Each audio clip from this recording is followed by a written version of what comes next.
All right, so today we are going to tackle a question, a huge one that's usually framed as a matter of personal belief.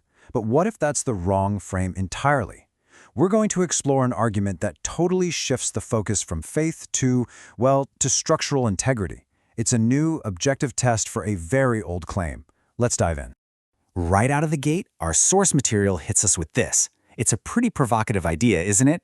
It suggests that the very way we test a major truth claim is fundamentally broken. I mean, think about it. When your measuring stick is flawed, the results are completely meaningless. The source is warning us that something is about to fall apart. So, let's find out what that is. So, our journey here starts by questioning the very starting point of this whole conversation.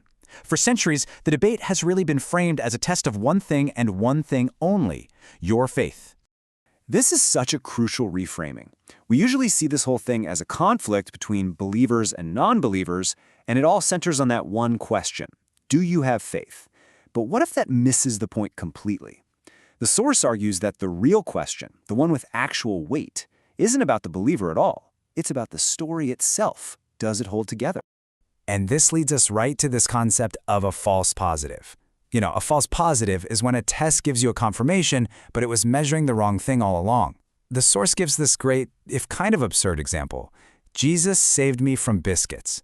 Now that statement might be totally personally true for someone, but using that feeling to prove a larger cosmic truth, that is a false positive.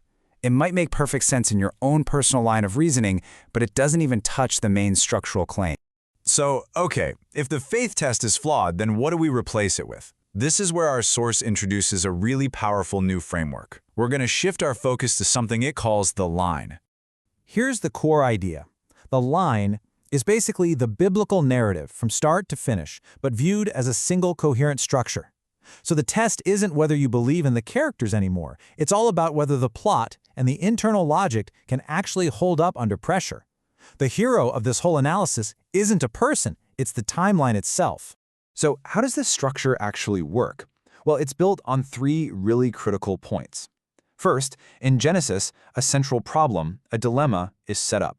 Then, with the arrival of Jesus, this dilemma isn't solved. It's crystallized. It's made sharp and unavoidable.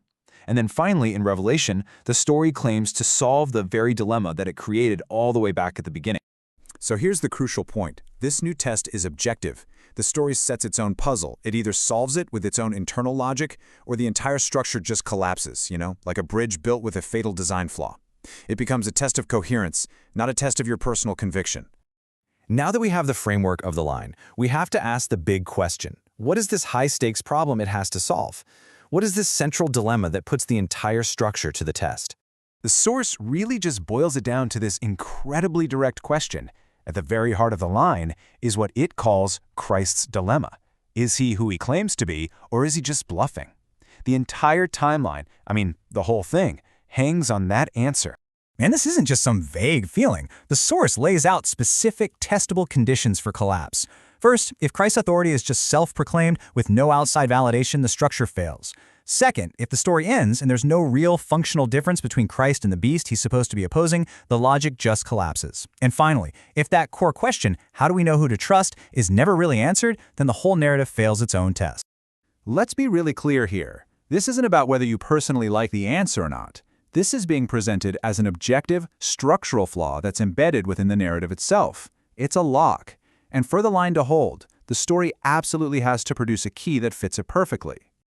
Okay, so if there's a lock, there has to be a key, right? Let's take a look at how the source claims the story presents its own solution, a very specific tool designed to solve this exact dilemma.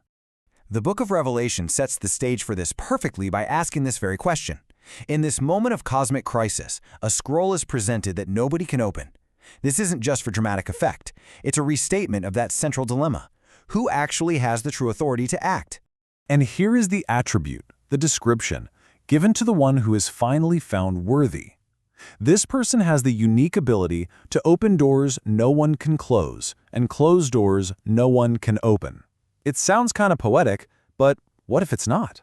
According to the source, this right here is the crucial shift in how we understand this. This phrase isn't a metaphor. It is the technical specification for the key. It's describing a function, a mechanism for telling truth from lies that is absolute and just cannot be faked. It's what solves the bluffer problem once and for all.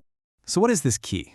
Well, the source argues it's a principle that was established all the way back in Genesis. And the principle is this: if it takes, it gives. If it gives, it takes. Think of it as a fundamental law of reciprocity that's just baked into the story's logic. Any action has an equal and opposite reaction. This means a true claim to authority can't just be stated, it has to be validated by a real act of sacrifice or service. You can't just declare you have the key. The act of giving is what proves you have the authority to take. This creates a self-validating system that a bluffer simply can't fake. And boom, the authority problem is solved. It's a truth that can't be shut, because the action itself is what's holding the door open.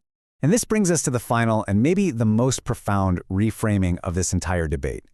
Given this new understanding of a structural problem and a precisely engineered solution, what's the real question left on the table?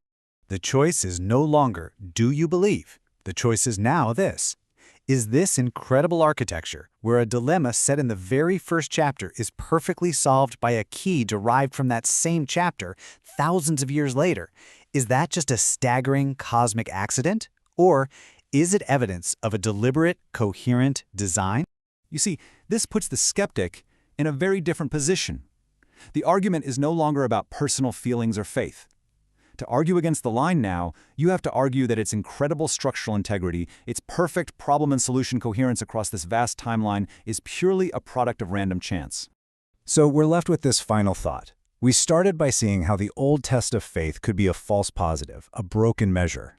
But this new test, the test of the line's own structural integrity, well, it presents a very different challenge. The question is no longer just what you believe, but what the very structure of the story demands of you. The old test is broken. Is this new one unbreakable?